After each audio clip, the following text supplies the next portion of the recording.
tem uma doença rara, além de conviver com as limitações impostas por ela, ainda sofre com a falta de informação, com a escassez de tratamento e com o alto custo dos medicamentos.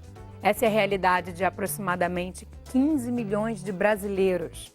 Hoje, no Ligado em Saúde, você vai ver o que o SUS já oferece para essas pessoas e o que ainda falta para que a prevenção e o tratamento das doenças raras cheguem a todos que precisam. E ainda vamos mostrar a história de uma família que há 16 anos vem driblando essas dificuldades.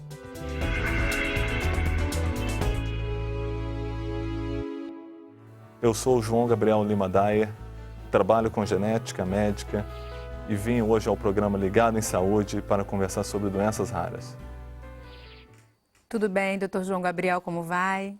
Tudo ótimo, muito obrigado pelo convite. É um grande prazer estar aqui hoje debatendo um assunto tão importante e tão evidência no nosso país. Muito obrigado pelo convite. E que pouca gente discute, né, João Gabriel? Eu queria que você começasse explicando para a gente o que faz de uma doença rara? Qual a incidência que ela deve ter? Tudo bem. A doença rara é uma doença que acomete menos de uma a cada 2.000 pessoas. Existe um grande conflito entre doença negligenciada, que são doenças comuns em áreas tropicais, como países em desenvolvimento, como um exemplo, a leishmaniose. Muitas pessoas confundem, têm esse conceito achando que doença negligenciada é doença rara, mas na verdade são duas coisas completamente distintas. O que faz pensar é que tanto a doença rara quanto a doença negligenciada é tratada com medicamento órfão. As duas, na verdade, acabam sendo negligenciadas, né? Só que uma comete muitas pessoas, outra não. Outra é mais rara mesmo. Sim, sim, sim. Mas a gente está falando de um grupo de doenças, né? São diversas doenças. Quantas são? Quantas a gente conhece? Estima-se uma média de 6 a 8 mil doenças raras catalogadas em órgãos internacionais. Então, são muitas doenças. E completamente diferentes entre si. Completamente diferentes. Umas apresentam uma determinada característica clínica, outras destoam completamente de um quadro usual, que seria uma baixa estatura, um déficit intelectual. Então, elas têm, na verdade, uma gama de características clínicas que faz cada uma delas ser isoladas uma da outra. Mas a gente consegue falar de algumas características gerais que sejam comuns a elas? O que a gente pode ressaltar aí?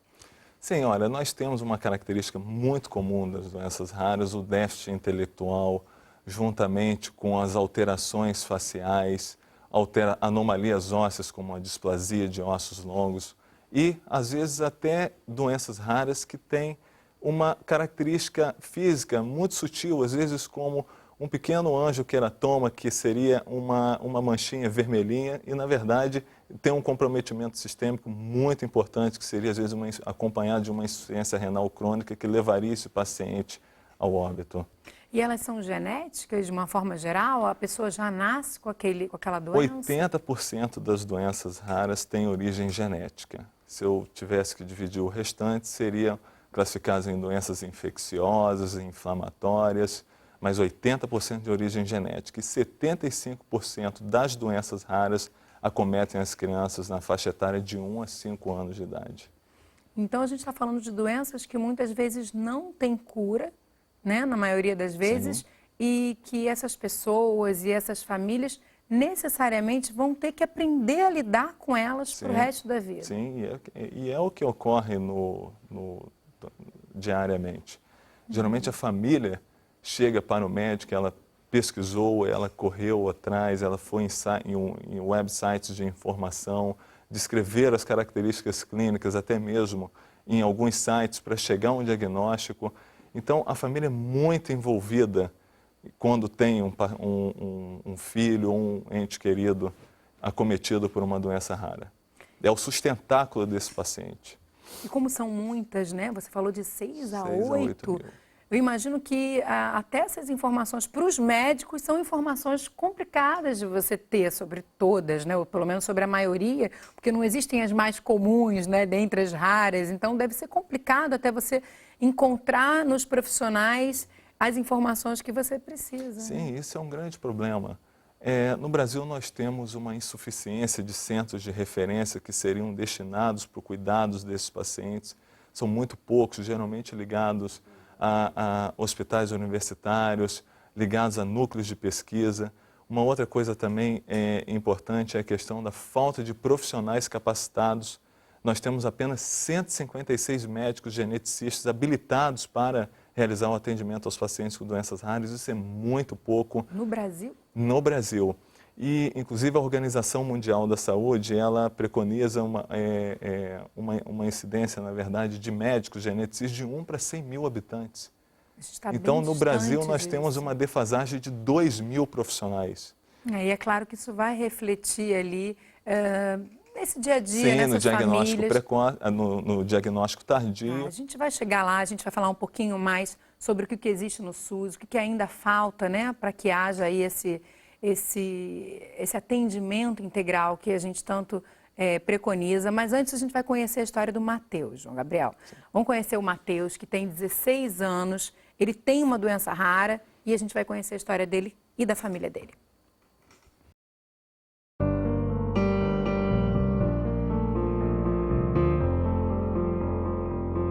O Matheus, ele nasceu já com um olhinho mais aberto do que o outro. Então, nós questionamos a pediatra que assistiu o parto, tudo direitinho. Ela falou que seria um canal lacrimal entupido. Tudo bem, aquilo me convenceu, mas nem imaginaria que seria alguma coisa. Mas eu já tinha uma consulta marcada com o meu pediatra. Aí ele foi examinar. Aí ele notou que o Matheus tem as manchinhas de café com leite. Aí ele falou assim: Simone, não sei te explicar muito bem sobre essa doença. Mas quando eu estudava, passou, né, por mim a doença de Van Recklinghausen. E o Matheus está entrando nesse quadro. Seria viável você procurar um neurocirurgião. E assim começou a nossa jornada.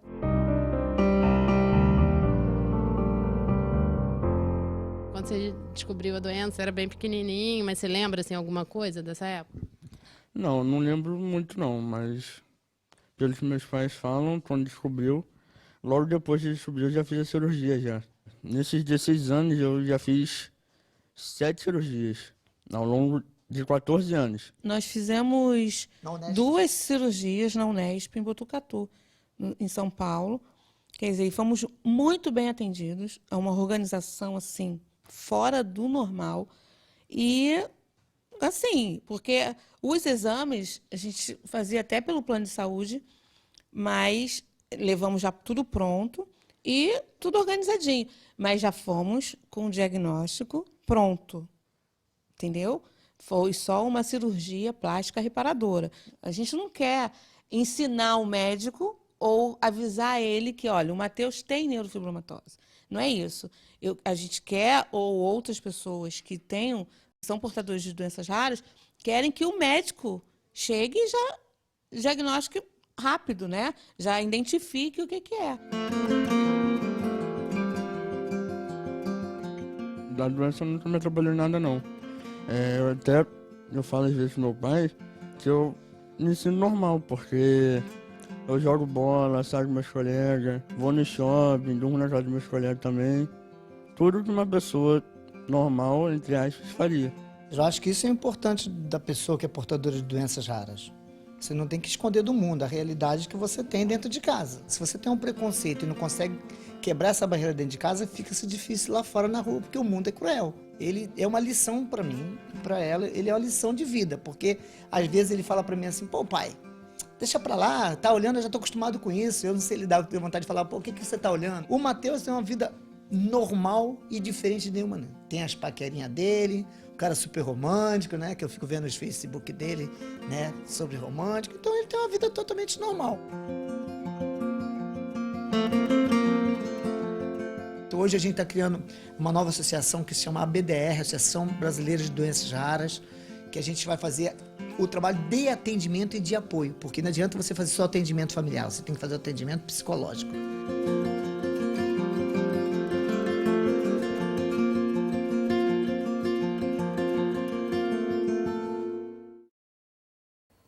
Muito tocante, né, esse depoimento, porque essa família é incrível. Eles lidam de uma forma, assim, é uma lição mesmo. Queria que você destacasse um pouquinho para a gente, João Gabriel, Como que essa postura da família contribui, né? Que postura deve ser essa? Que tipo de relação deve ser essa que essa pessoa tem em casa?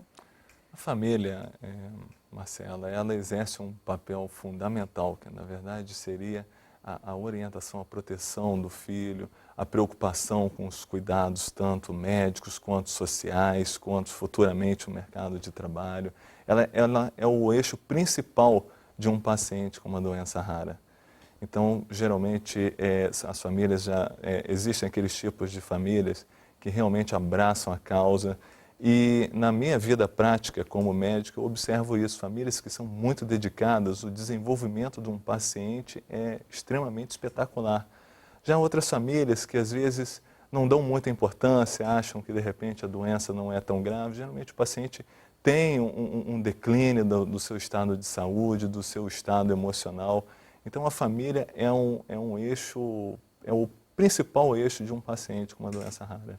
E é o que ela falou, né? Muitas vezes, até pela carência de informação entre os profissionais de saúde, você mesmo acaba sendo quase que um especialista daquela doença que tem na sua casa. Sem dúvida, a família é uma especialista e ela recorre a todos os tipos de informação para levar até o seu médico de confiança. E muitas vezes acabam até criando associações, como é o caso dele. Sim. Qual o papel que tem essas associações aí nessa luta, né, por condições melhores para as pessoas que sofrem de doenças raras? Marcelo, as associações têm um papel fundamental. Primeiro, de acolher o paciente e os seus familiares. Segundo, de prestar auxílios, indicar quais seriam os melhores lugares para tratamento, indicar, na verdade, prestar auxílio social, prestar auxílio futuramente para o mercado de trabalho, responsável pela inclusão dele dentro de uma sociedade. Então, o papel da associação na vida de um paciente e uns familiares é como se fosse uma grande família. É verdade. A gente vai fazer um rápido intervalo e nós voltamos daqui a pouquinho falando sobre o atendimento às doenças raras no Sistema Único de Saúde. Você vai ver o que já existe e o que ainda falta para essas pessoas. É já já.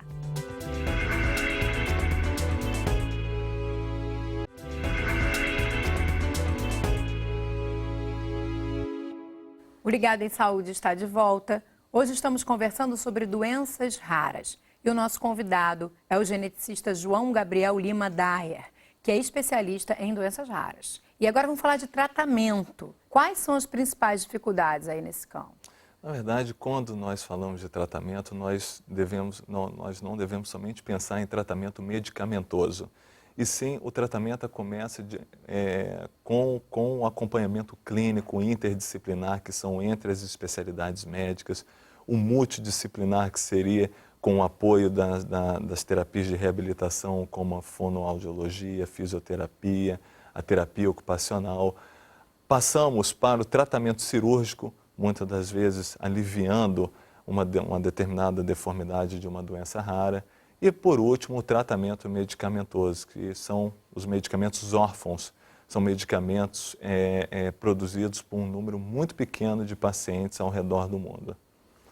E aí, como é que fica essa questão quando a gente fala de Sistema Único de Saúde? Porque o que eu tenho de informação é que, desde 2009, foi consolidada uma política, né, que é a Política Nacional de Atenção Integral em Genética Clínica, e que, a partir dessa política, existem aí alguns procedimentos voltados para essas pessoas que sofrem de doenças raras. Tem centros de especialidade pelo país, né? Existem medicamentos que já são ofertados, mas é claro que a gente está falando de um universo muito grande de doenças, né? Até 8 mil, sim, como você falou. Então, eu queria entender o que falta aí dentro desse Sistema Único de Saúde para que essas pessoas realmente tenham esse atendimento que elas merecem. Na verdade, a política nacional, seria uma política da genética clínica, foi elaborada no ano de 2004 através de um grupo de trabalho dentro do Ministério da Saúde e homologada no ano de 2009. Porém, foi uma política que não saiu do papel, ela simplesmente reaproveitou todos os serviços de genéticas distribuídos no nosso território. Então, são serviços esses que estão localizados dentro dos hospitais universitários de diversas universidades espalhadas no Brasil. Não especificamente para uma doença rara, e sim para doenças genéticas. Hoje no Brasil nós temos uma insuficiência de centros de referência muito grande, é um país com dimensões continentais. Existem trabalhos que falam que nós temos apenas 18 centros de referência e outros que nós temos 50 centros de referência. Mesmo assim, é muito pouco se nós formos comparar com a França, que elaborou o Plano Nacional de Doenças Raras no ano de 2005 a 2008, onde em 3 anos eles abriram 131 novos centros de referência com a contratação de 200 novos profissionais, principalmente da área médica. Então temos muito que construir ainda. Eu imagino que a concentração também desses centros deva ser um problema, estão né? Concentrados na região sul e sudeste do Brasil, em hospitais universitários, hospitais escolas e alguns hospitais de referência. Pois é, o centro que a gente vai mostrar é justamente da região sudeste, é aqui do Rio de Janeiro, o Hospital Federal de Bom Sucesso, né? Lá dentro é feito o atendimento a algumas doenças raras e a gente vai assistir agora como é que é esse tipo de serviço. Vamos lá.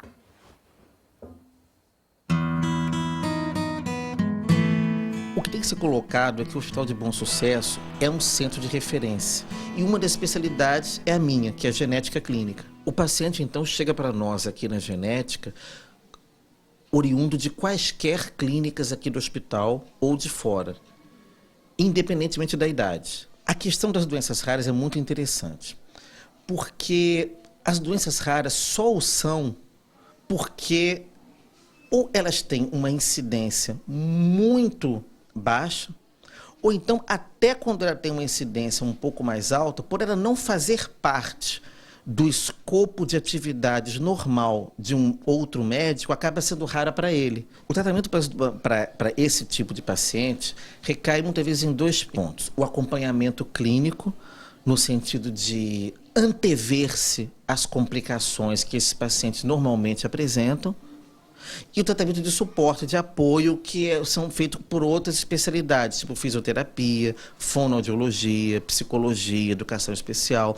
Esse tipo de orientação a que todas as pessoas têm o direito.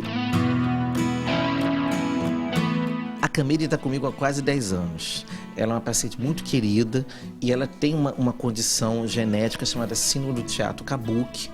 E é uma condição que é caracterizada por certos aspectos faciais que ela tem, e nas mãos, e outras partes do corpo, formações internas. Além do aspecto facial, ela tem um atraso psicomotor e limitações no desenvolvimento, as quais já vêm sendo acompanhadas aqui no hospital por mim e pelos outros especialistas. Ela nasceu de 8 meses. Entendeu? Com 1,970 kg e ficou para ganhar peso. Durante muito tempo eu não sabia o que ela tinha. Depois que a gente que eu comecei, eu vi os critérios e realmente ela se encaixa, então eu queria o diagnóstico para ela. E diagnóstico como esse tem que ser dado por geneticistas. Outras pessoas nunca viram um caso desse na vida. E aqui no hospital, quais são os médicos que atendem ela?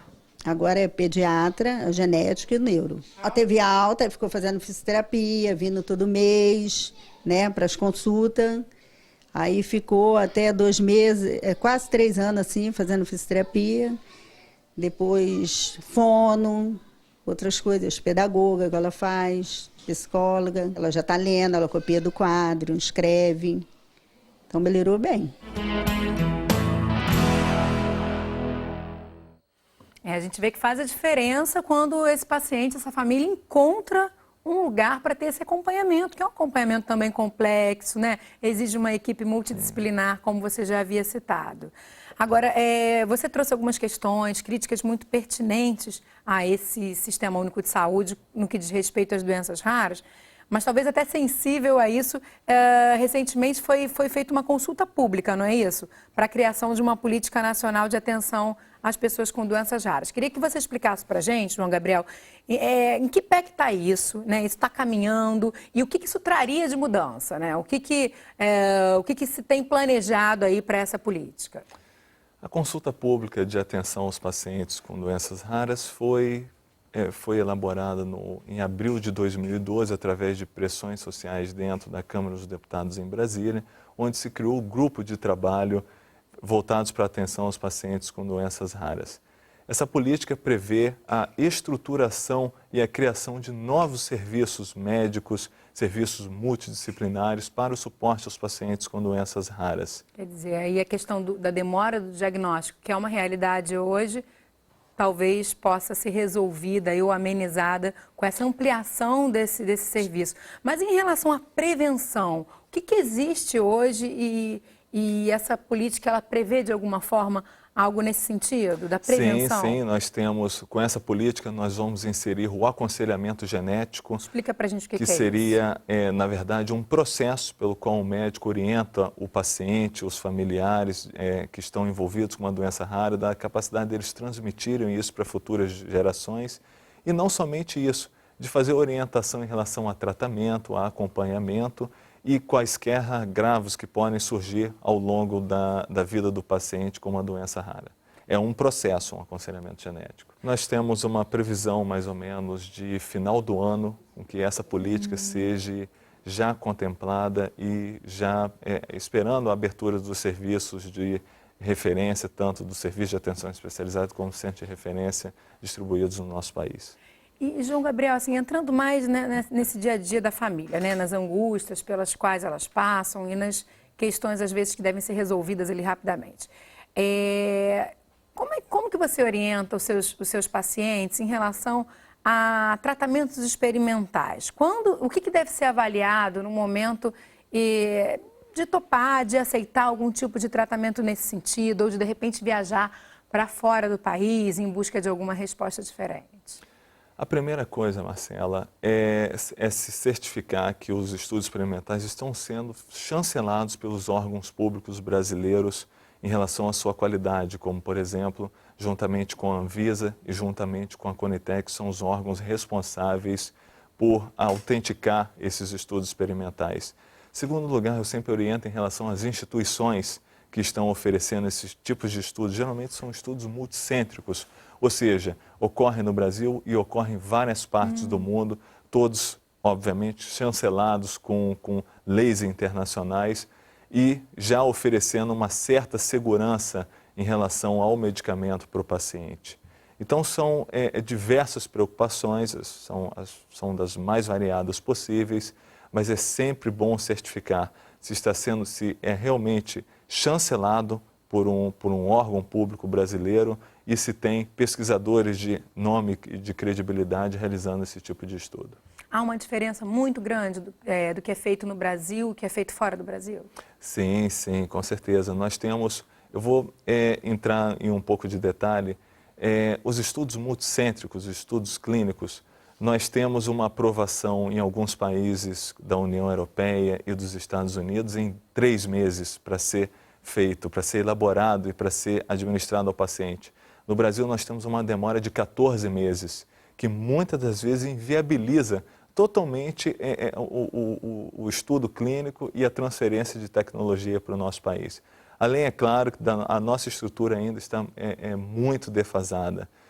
Se eu pegar a realidade americana, se eu pegar a realidade da União Europeia, onde existem programas, consórcios de pesquisas clínicas com desenvolvimento de novas terapias medicamentosas, terapias gênicas, que já encontram um estado muito mais avançado do que o nosso no nosso país. Em relação à orientação desses pacientes com alguma suspeita, procurem um hospital de referência, ou um hospital escola, um hospital universitário espalhados ao longo do nosso país, ou inclusive o seu médico de confiança, converse com ele, suspeite também se a criança, como 75% das doenças raras têm origem infantil, acometem as crianças, procurem, na verdade, o seu pediatra, converse com ele e observe mais o filho que você tem em casa, que de repente ele pode ter uma doença rara. Tá certo, João Gabriel. A gente chegou ao finalzinho do programa. Muito obrigado pela sua presença.